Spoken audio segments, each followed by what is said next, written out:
अति उत्तम। अब मरुस्थल है हमारे समक्ष। आप इस मरुस्थल को देखकर इतने आनंदित क्यों हो रहे हैं गणेश जी? क्या वो आपका मूषक लौट आया है क्या? क्या आप किसी योजना का निर्माण कर रहे हैं? क्या है आपके मन में? लंकेश जी, आप तो मुझसे भी अधिक प्रश्न करने लगे। प्रतीत होता है आप पर भी मेरी संगति का प्रभाव हो रहा है। मेरे प्रश्न को टालिए मत। जितना पूछा है उसका उत्तर दीजिए। आप व्यर्थ ही संदेह कर रहे हैं मुझ पर। आप अपना ध्यान कहीं मत भटकने दीजिए, कथा पर ही उसे केंद्रित रखिए। और जहाँ तक मेरा प्रश्न है, मैं तो अभी भी अपने बाल स्वरूप में ही हूँ ना। तो प्रत्येक नवीन दृश्य को देखकर उत्सुक और आनंदित हो उठता हूँ। इसलिए इस मरुस्थल को देखकर भी अचंभित हो गया। अब शीघ्र आगे बढ़िए, ताकि आज हम सूर्यास्त की पूर्व ही समय पर सकुशल लंका पहुंच सकें। चतुर गणेशा।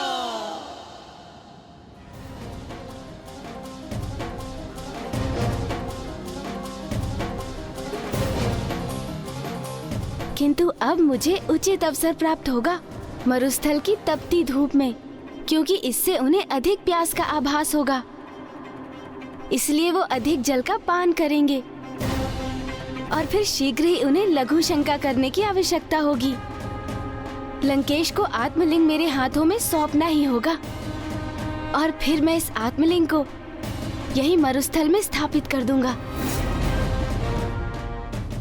हे सूर्यदेव, आप तो बस आज अपने ताप को अधिक बढ़ा दीजिए। क्या हुआ लंकेश जी? कृपया मुझे आगे की कथा तो सुनाइए। तपस्या संपन्न होते ही ऋषि दधीचि अपनी पत्नी देवी सुवर्चा के निकट लौटे और उन्हें प्रभु के वरदान से अवगत कराया। तो वो भी अत्यंत आनंदित हुई और फिर समय बीतता गया और शीघ्र ही देवी सुवर्चा ने गर्भ धारण कर लिया।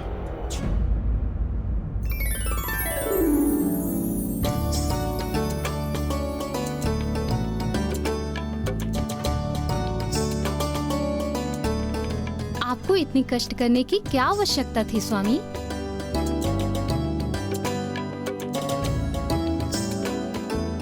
ऐसे समय में अपनी होने वाली संतान एवं उसकी माता की देखभाल एक पिता नहीं करेगा तो कौन करेगा? और आपके गर्भ से तो स्वयं महादेव जन्म लेने जा रहे हैं। उनकी सेवा से पीछे कैसे हट सकता हूं मैं? अर्थात आप इतनी सेवा मेरी नहीं उनकी कर रहे हैं।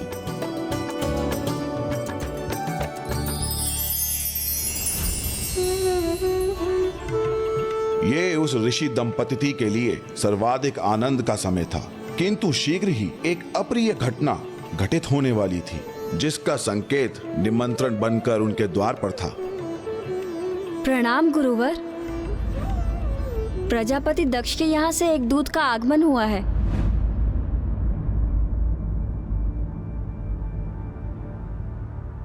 उन्हें यहां बुला लाइए।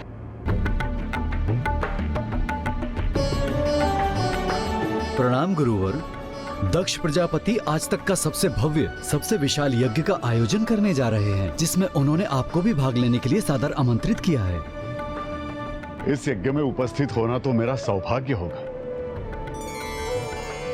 तब ऋषि दधीचि ने यज्ञ के निमंत्रण को ही स्वीकार नहीं किया था, अपितु उन्होंने तो आने वाले संकट काल को ही निमंत्रण दे दिया था।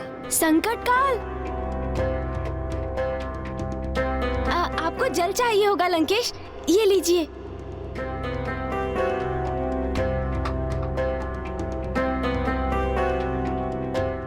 मुझे आशा है अब मेरी युक्ति अवश्य सफल होगी।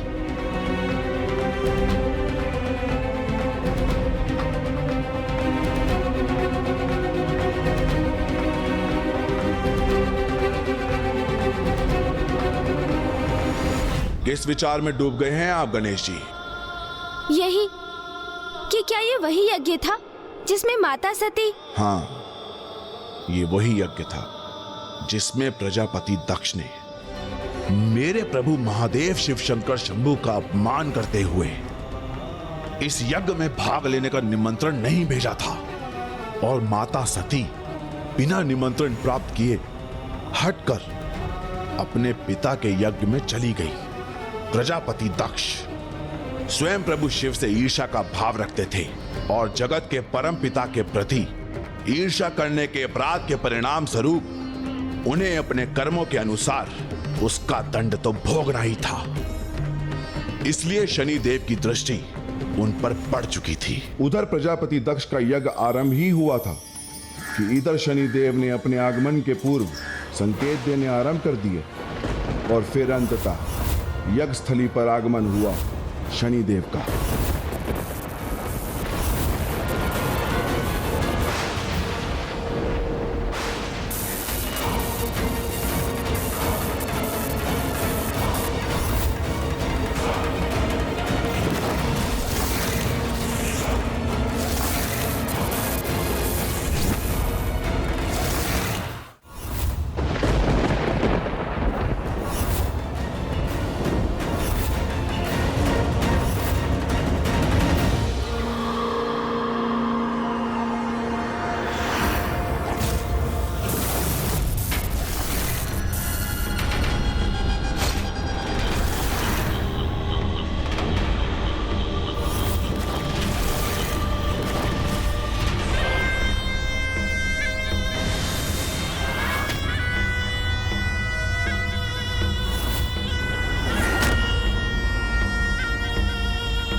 खड़ाऊ का खंडित होना शनि की दृष्टि का संकेत होता है।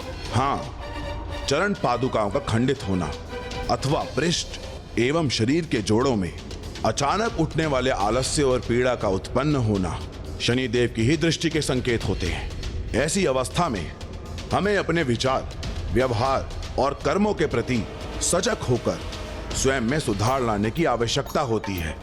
और यदि कोई ऐसा ना करे तो लंकेश? तो उस स्थिति में शनि देव की दृष्टि का प्रकोप अनेकों कष्ट उत्पन्न करता है, जो प्रजापति दक्ष के साथ भी हुआ, क्योंकि वो ना तो प्रभु के प्रति अपने द्वेष के भाव को नियंत्रण पा सके और ना ही अपने खड़ाऊ के खंडित होने पर उसका संकेत समझ सके, और शनि देव की दृष्टि से अनभिज्ञ रहकर यज्ञ स्थल पर पहुंच गए, जहां अन्य अतिथियों के साथ महर्षि दधीचि भी उपस्थित थे। समस्त देवी देवताओं, ऋषि मुनियों की उपस्थिति में वो महायज्ञ आरंभ हुआ, जिसमें सहर्ष उपस्थित होने शीघ्र माता सती भी वहां पहुंची। और जब उन्हें प्रभु महादेव शिव शंकर शंभू के लिए वहां आसन दिखाई नहीं दिया तो वो अत्यंत आहत हुई।